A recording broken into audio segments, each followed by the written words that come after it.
a land where economic history reads like a suspense novel, the Netherlands. You might think of tulips and windmills, but there's so much more beneath the surface of this small but mighty nation.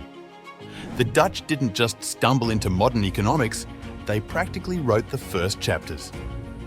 Picture this.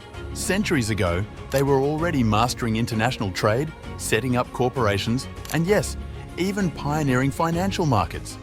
But it wasn't all smooth sailing.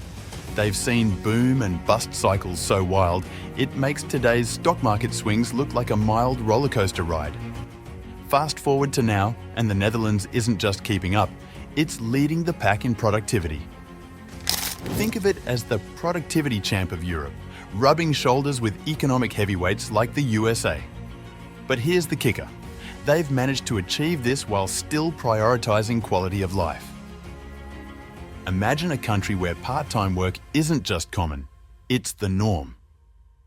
Thanks to a culture that values a well-rounded life over workaholic tendencies, the Dutch have nailed the art of balancing output with happiness. And let's talk resources.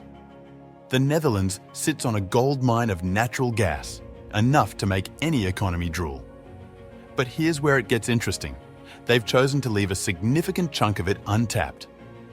Why?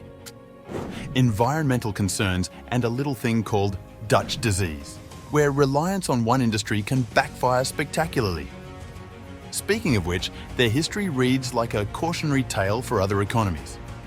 They've learned the hard way not to put all their eggs in one economic basket. It's a lesson in diversification that many could stand to learn from. So, how did they pull it off? It's a mix of foresight, adaptability, and a knack for balancing risk and reward. The Dutch aren't just thinking about tomorrow, they're paving the way for it, all while ensuring today is pretty darn good. In a world where economic success often comes at the expense of well-being, the Netherlands stands out as a beacon of how things can be done differently. It's not just about GDP numbers here, it's about human development indices that soar and a society that values progress without leaving anyone behind. So, why does the Netherlands do things so differently from other wealthy nations? And should their model be a blueprint for others to follow? The Dutch approach is a tale of pragmatism and foresight. They've long understood that economic success isn't just about raw output. It's about quality of life and sustainability. Unlike some economies fixated on relentless growth, the Netherlands prioritizes balance. They've mastered the art of fostering a productive workforce while ensuring people have time to enjoy life, a model where part-time work isn't a compromise but a choice. And should other major economies follow suit? Well, the Dutch model offers a compelling case.